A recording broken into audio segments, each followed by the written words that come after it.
হ্যাঁ জাহিদ, তোমার ছেলের আমি খুব ভালো করে যত্ন নিচ্ছি। খুব ভালো করে যত্ন নিচ্ছ তাই না? আমি তো জানি তুমি আমার ছেলেকে কত ভালো যত্ন নাও। হ্যাঁ, তুমি ঠিকই বলছো, তোমার ছেলেকে আমি খুব আদর করি, খুব ভালোবাসি, খুব যত্ন করি। আচ্ছা, তাহলে আমার ছেলের সাথে আমাকে একটু কথা বলাই দাও তো। হ্যাঁ, তুমি ঠিকই বলছো, তোমার ছেলের আমি খুব যত্ন করি। আর দাঁড়াও, কথা বলাই দিচ্ছি। আচ্ছা বাবা, তোমার বাবার সাথে কথা বলো আর বলবা আমি তোমাকে কত যত্ন করি, কত ভালোবাসি, ঠিক আছে? এই নাও। হ্যাঁ বাবা, মা আমার খুব যত্ন নিচ্ছে। দেখছো তোমার ছেলের আমি কত যত্ন নেই, কত আদর করি তোমার ছেলেকে। হ্যাঁ, আমি তো নিজের কানে শুনছি তুমি আমার ছেলেকে কত যত্ন করো, তাই না? আচ্ছা শোনো, এখন তাহলে আমি রাখি, আমাকে তো ঘরের অনেক কাজ করতে হবে, থালাবাটি মাজতে হবে, ঘর পরিষ্কার করতে হবে, রান্না করতে হবে, ঠিক আছে? এখন তাহলে রাখি। আচ্ছা ঠিক আছে, তাহলে রেখে দাও। আমরা যখন একটু কথা বলতে লাগি বা রোমান্স করতে লাগি তখনই এই কাবাবের হাড্ডি হয়ে আসে।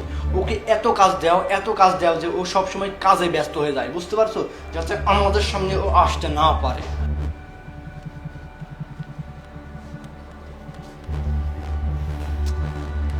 আমি বাসায় না থাকলে সে বয়ফ্রেন্ড নিয়ে বাসায় আসে, আর আমার ছোট ছেলেটাকে দিয়ে বাড়ির সব কাজকর্ম করায়। আর আমি যখন বলি আমার ছেলেটার সাথে আমাকে কথা বলাই দাও, সে কি বলে?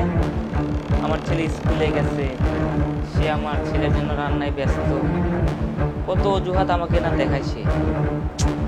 এই শোন, তুই এখন এখান থেকে যা, গিয়ে বাসার সমস্ত কাজ করবি, ঘর মুছবি, কাপড় চোপড় ধুবি, রান্না করবি, ঠিক আছে?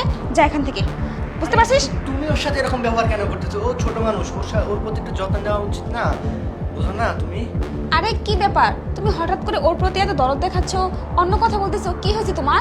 আরে এই শোন, তুই এখান থেকে যা, যা যা, আমাদের জন্য খাবার রেডি কর, যা। শোনো, আমি দেখলাম তোর আর ওইখানে কেউ জন দাঁড়িয়ে আমাদের সব কথা শুনতেছে। কি বলো তুমি? বাসায় তো কেউ নাই, কে আসবে আমাদের কথা শুনতে? কিন্তু আমার কেন জানি মনে হচ্ছে কেউ ওখানে দাঁড়িয়ে আছে। তুমি কি দেখে আসো? যাও। আচ্ছা ঠিক আছে, তুমি বসো, দেখে আসতেছি।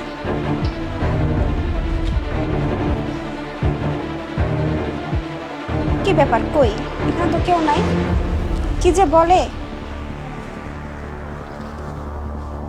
কি ব্যাপার, পাইছো? কই কেউ নাই তো। কিন্তু আমার কেন জানি মনে হচ্ছে ওর বাবা আসছে। আরে না, আমি তো বাড়িকে দেখে আসলাম, কেউ আসেনি, কেউ নাই। আমার ধারণা ভুল হতেই পারে না, সেজন্যই আমি এতক্ষণ এই নাটকটা করছিলাম, ওকে আদর করছিলাম। ওর বাবা যদিও দেখে ফেলে তাহলে বুঝবে যে আমরা ওর ছেলের প্রতি অত্যাচার করি না, বুঝতে পারছো? এতক্ষণে নিশ্চয়ই ও ওর বাবার কাছে সব কিছু বলছে, তুমি হয়তো বা খেয়াল করেনি, কিন্তু আমি নিজের চোখে দেখছি ওর বাবা ওকে বাবার কাছে দাঁড়িয়ে আছে। কি বলতেছো তুমি এগুলো? আমি তো কিছুই বুঝতে পারতেছি না। ওর বাবা হট করে চলে আসছে। চলো যাই। চলো দেখি।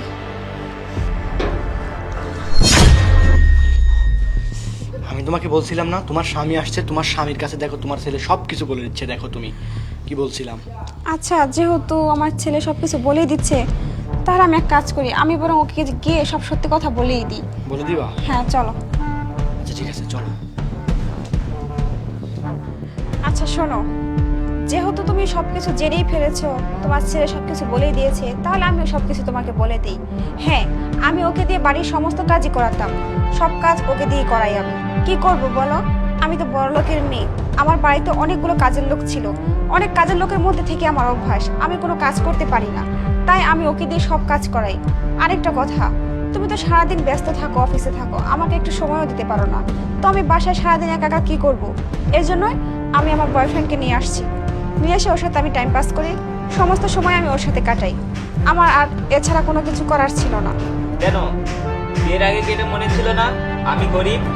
হ্যাঁ, এখন কেন তোমার এত বড় লোক খোঁজা লাগে? হ্যাঁ, আর শোনো, আমার ছেলে বলতে চায় নাই, আমি ওর কাছ থেকে সত্যিটা জেনে নিছি, ঠিক আছে? আর তোমার সাথে আমার কথা বলতেও তো লজ্জা লাগতেছে। ইয়াদব মহিলা কোথাকার। আমি সময় দিতে পারি না তোমাকে, তাতে কি হয়েছে? সংসারের যত টাকা পয়সা খরচপাতি তো সব আমারই দিতে হয় তোমাকে, নাকি? না তুমি কামাই করে না আমাকে খাওয়াও? সংসারটা তো আমাকে দেখতে হয়। দেখো আসলে আমি তো ওইভাবে কোনো কিছু, আমার সময় যায় না, কি করব আমি বলো? তাই আর কি, আর আমার কাজ করতে ভালো লাগে না। আর তুমি তো বিয়ের আগে বলেছিলে আমার এই ছোট্ট শিশুটাকে তুমি দেখে রাখবে, মায়ের আদর দিবে তুমি তাকে। আর আজকে তুমি কি করতেছো? হ্যাঁ, ওকে দিয়ে তুমি পুরো বাড়ির কাজ করাচ্ছ। তোমার কি একটুকু বিবেকে বাঁধলো না? এত ছোট একটা বাচ্চা, ওকে দিয়ে তুমি পুরো বাড়ির কাজটা তুমি করাচ্ছ। আরে যে ভাই, আপনার কি ঘরে মা বোন নেই? আর আপনার কি বউ নেই? তুই একটা ছেলে হয়ে আরেকটা ছেলের জীবনটা নষ্ট করতে আইছত, বেয়াদব কোথাকার। আর তোমার লজ্জা করে না? আমি বাসায় না থাকলে তুমি তোমার নগর নিয়ে বাড়িতে আসো আর শুয়ে থাকো ওর সাথে, হ্যাঁ? তোমাদের মতন মেয়েরা যারা এ ধরনের কাজ করে, বিয়ের পর যারা স্বামীর সাথে এ ধরনের কাজ করে, তারা কখনো সুখী হতে পারে না, ঠিক আছে? তোমার মা বাবা কি তোমাকে শিক্ষা দেয় নাই? হ্যাঁ, যে স্বামীর বাড়িতে এসে কি করতে হবে আর কিভাবে থাকতে হবে, এটা কি তোমার মা বাবা তোমাকে শিখায় নাই? হ্যাঁ, বেয়াদব মহিলা কোথাকার। তোমার মা বাবাই বা কেমন? হ্যাঁ, এইটুকু শিক্ষা তোমাকে দিতে পারে নাই। আর তুমি তো আগেই জানতে, বিয়ের আগে তো জানতে আমি গরিব, আমার বাড়িতে কোনো কাজের লোক নাই, তোমার নিজেরই সবকিছু করে নিতে হবে। সেখানে তুমি আমার এই বাচ্চাটাকে দিয়ে সব কাজ করাও। তুমি আমাকে বলতে পারতে, তোমার যদি তোমার কষ্ট হয় তুমি আমাকে বলবা, আমি একটা কাজের লোক রেখে দিতাম বাড়িতে, সে কাজ করতো। আর তুমি তো মেয়ে মানুষ, এসব কাজের দায়িত্ব তো তোমার। একটা মেয়ে একটা সংসারে সব কাজ কর্ম করতে হয়, তাহলে না একটা সংসার সুখী হয়। তোমার মতন মেয়ে আমার দরকার নাই, ঠিক আছে? তুমি তোমার নাগরে নিয়ে ঘুমাইছো না, তুমি তোমার নাগরে নিয়ে থাকছো না, যাও তোমার এই নাগরে নিয়ে তুমি কোথায় যাবা যাও, এ বাড়িতে তোমার কোনো ঠাঁই নাই, ঠিক আছে? আর এই যে শোন, তোকেও বলি, তুই একজন বিবাহিত, ঠিক আছে? তোর একটা ফ্যামিলি আছে, তুই কিভাবে পারলি আমার একজন ছেলের জীবনটা তুই নষ্ট করতে? ভাই বুঝেছি ভাই, বিষয়টা এরকম ভাবে ভাইবে দেখিনি। আসলে আপনার একটা বাচ্চা আছে, সংসার আছে, আমি এসব কিছুই জানতাম না ভাই যে আপনি ওরে এতটা ভালোবাসেন ভাই। আসলে ওরে আমি খুব ভালোবাসি, সেই জন্যই আমি আইছি ভাই, তাছাড়া আর কিছু না। ওই ভাই যখন যা চাইছে আমি তাই দিছি, কখনো ওকে না বলি নাই কোনো কিছু, ঠিক আছে? আর ওই এত বড় একটা কাহিনী করলো। আর শোন, এ ধরনের আমি তো তোকে আমার কাছে রাখবোই না, তোকে আমি বিদায় করে দিছি। তুই এখন যার সাথে থাকিস না কেন, নেক্সট ডে এভাবে কখনো এরকম কাজ করিস না, যাতে ওই স্বামীর সংসারে তোর ভেঙে অন্য স্বামীর কাছে যেতে হয়, ঠিক আছে? এই যা, তোরা বের হ, বের হ। তুমি আমাকে ক্ষমা করে দাও। তোর কোনো ক্ষমা নাই, যা বের হ। এই মুহূর্তে যা, এই যা, এই যা, যা তুই যা। বেয়াদব কোথাকার। শোন, তুই টেনশন করিস না,